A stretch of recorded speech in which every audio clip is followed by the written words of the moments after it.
Hello student, आज हम ये क्वेश्चन करेंगे एच.सी. वर्मा से from the concept of physics. और ये क्वेश्चन मुझे एक स्टूडेंट ने पूछा था, आर्यन। तो देखो किस तरह से हम करेंगे। इसमें गिवन है कि इस तरह का A1 A2 A3 से लेकर के A1 तक का एक रेगुलर हेक्सागोन है। हमें लिखना है right the x component of the vector represented by the 6 side taken in order.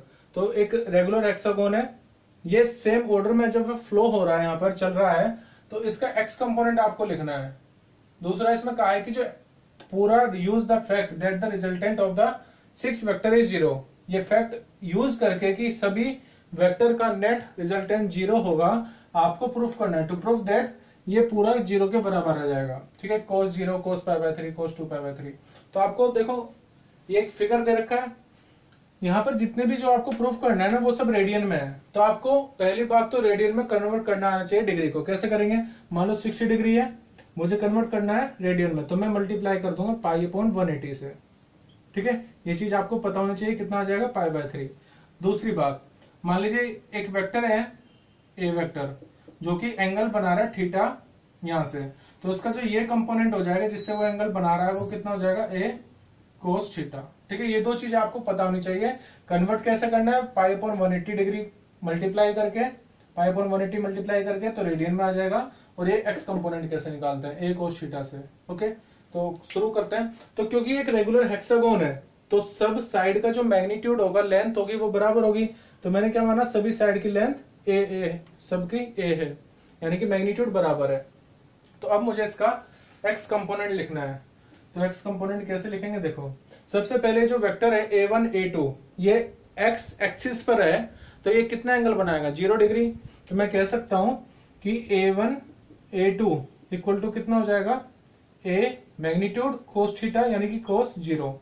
तो पहले में आ जाएगा ए कोस 0। ठीक है, सेकंड वेक्टर क्या है हमारा, जिसको वेक्टर फॉर्म में मैं लिख देता हूं। अच्छा, वेक्टर नहीं, अभी तो हम सिर्फ मैग्नीट्यूड ले रहे हैं ना।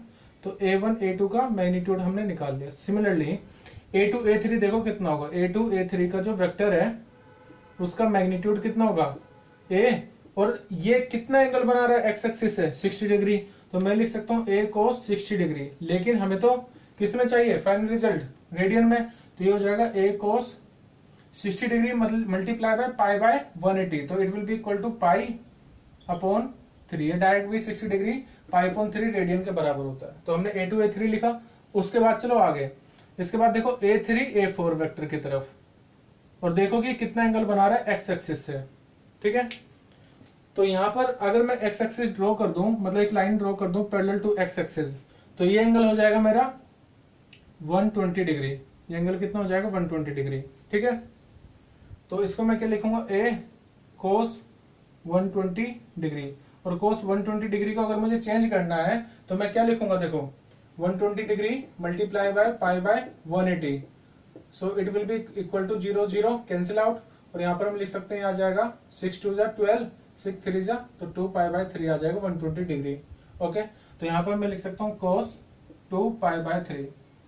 इसी तरह से आप लिखिए A3 से A4 हो गया, A4 से A5।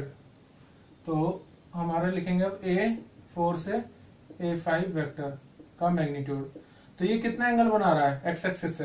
तो मैं कह सकता हूं ये जो, अगर मैं एक लाइन पैरेलल करूं एक्स एक्सिस से पैरेलल, मैंने यहाँ पे ड्रॉ कर दी है, तो ये इधर जा रहा है। तो मैं कह सकता हूं कि एक्स एक्सिस से ये वेक्टर A4 से A5 जाने वाला वेक्टर अपोजिट है, 180 डिग्री। तो मैं कह सकता हूं ए कोस 180 डिग्री। और कोस 180 डिग्री की वैल्यू होती है बेटा, मतलब 180 डिग्री की वैल्यू रेडियन में कितनी होगी? मल्टीप्लाई बाय π/180, तो यानी कि पाई। तो ये कितना आ जाएगा? ए कोस पाई, ए कोस पाई। इसके बाद आ गया जो A5 से जब आप A6 की तरफ जाओगे, A5 से A6 की तरफ आप जाओगे, तो कितना एंगल है वहां पे? देखो, अगर मैं इसी लाइन को आगे ड्रॉ कर दूं, अगर मैं इसी लाइन को आगे ड्रॉ कर दिया मैंने, ये एंगल पूरा कितना है? 180 डिग्री, यानी कि पाई रेडियन। तो ये एंगल कितना होगा? ठीक है, ये एंगल होगा बेटा 60 डिग्री का। तो टोटल एंगल कितना हो जाएगा? 60 डिग्री को हम π/3 रेडियन भी बोल सकते हैं, रेडियन में। तो पाई प्लस π/3, पाई प्लस π/3 कितना आ जाएगा? ये 3 4 π/3। ठीक है, ये कितना आ जाएगा हमारा? 4 π/3। तो मैं यहां पर लिख सकता हूं ए कोस 4 पाई बाय 3। सिमिलरली उसके बाद देखो A5 से A6 हो गया, अब A6 से A1, A6 से A1 वेक्टर का मैग्नीट्यूड हमें लिखना A। तो अब ये वाला जो वेक्टर है इधर जो जा रहा है A6 से A1 की तरफ, ये कितना एंगल बना रहा है वो हमें देखना पड़ेगा। यहां पर फिर से मैंने एक लाइन ड्रॉ कर ली जो कि एक्स एक्सिस के पैरेलल है, ठीक है। यहां से यहां तक का कितना एंगल है 180। यहां पर देखो इसने कितना एंगल बनाया था 120 डिग्री, तो ये वाला जो एंगल होगा वो भी कितना हो जाएगा 120 डिग्री। तो यानी कि जो नेट एंगल होगा वो कितना होगा एक्स एक्सिस से 180 प्लस 120, 180 प्लस 120, तो 180 को हम क्या लिख सकते हैं पाई, 120 को हम क्या लिख सकते हैं 120 को मैंने पहले लिखा हुआ है 2 पाई बाय 3, 2 पाई बाय 3। तो टोटल सम कितना हो जाएगा 3 पाई प्लस 2 पाई यानी कि 5 पाई बाय 3। ओके, तो ये जो एंगल बना रहा होगा ये कितना होगा a cos 5 पाई अपॉन 3। तो ये सभी वेक्टर्स के मैग्नीट्यूड मैंने निकाल लिए, ठीक है। ये सब वेक्टर का जो x कंपोनेंट है वो मैंने फाइंड कर लिया। अब मुझे क्या करना है, अब मैं इन सबको ऐड कर दूंगा, ठीक है। जितने भी वेक्टर है इन सबको ऐड करके देखो क्या आएगा।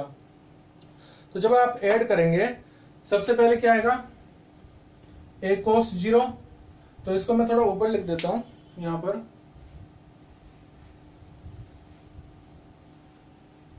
तो सबसे पहले हमारे पास क्या आएगा, सबको ऐड करना है, तो एडिंग द x कंपोनेंट, तो जितने भी x कंपोनेंट है सबको ऐड करो, ठीक है। सबसे पहले कौन आया a cos 0, a cos 0 plus उसके बाद a cos 2 pi by 3, sorry a cos, उसके बाद है pi by 3, then a cos 2 pi by 3, a cos 2 pi by 3, then a cos ये वाला vector cos pi plus a, फिर उसके बाद ये वाला vector a cos 4 pi by 3, फिर उसके बाद ये वाला vector a cos 5 pi by 3, ठीक है। ये आ गया। लेकिन उसने कहा है कि जो वेक्टर है उस वेक्टर का पूरा सम कितना है 0। तो मान लो मैं कोई वेक्टर लिखता हूं r वेक्टर, ठीक है, r वेक्टर, और उसको लिखता हूं मैं rx i cap plus ry j cap. तो अगर ये 0 है तो इसका मतलब ये है कि उसका x कंपोनेंट भी 0 होगा और y कंपोनेंट भी 0 होगा।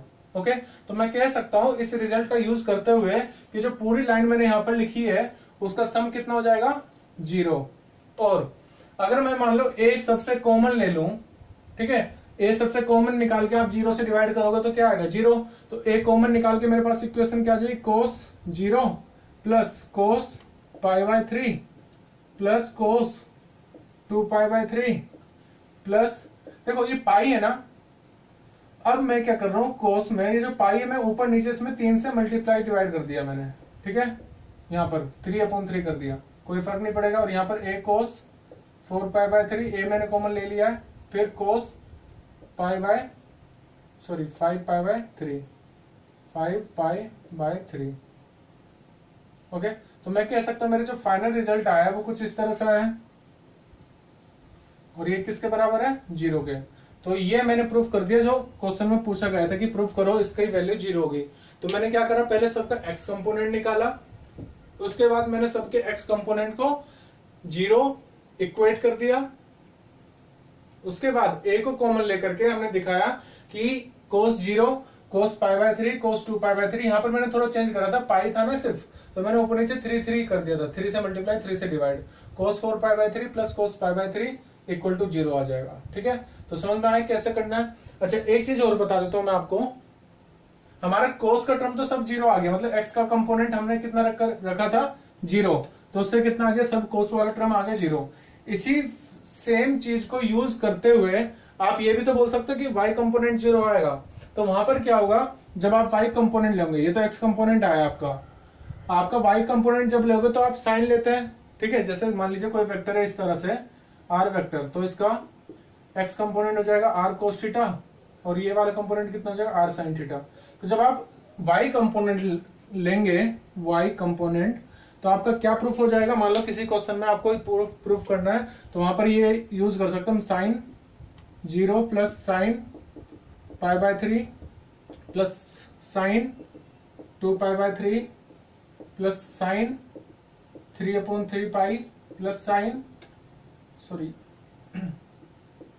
4π/3 प्लस साइन 5π/3। तो ये रिजल्ट भी हम इसी क्वेश्चन से प्रूव कर सकते हैं। ठीक है, तो समझ में आया किस तरह से रेगुलर पॉलीगॉन था, हेक्सागोन था हमारे पास, उसका मैंने सिर्फ एक्स कंपोनेंट निकाला था, उससे मैंने ये प्रूव कर दिया। और वाई कंपोनेंट अगर हम ले तो हम ये भी प्रूव कर सकते हैं। ये चीज मैंने थोड़ी एक्स्ट्रा बता दी यहाँ पे। ठीक है, तो आज की क्लास में इतना ही करते हैं। आप इसको एक बार खुद से भी जरूर करके देखें, और अगर मान लीजिए कोई डाउट आ रहा है तो आप मुझे कमेंट बॉक्स में बता देना क्या डाउट है। I will make it clear.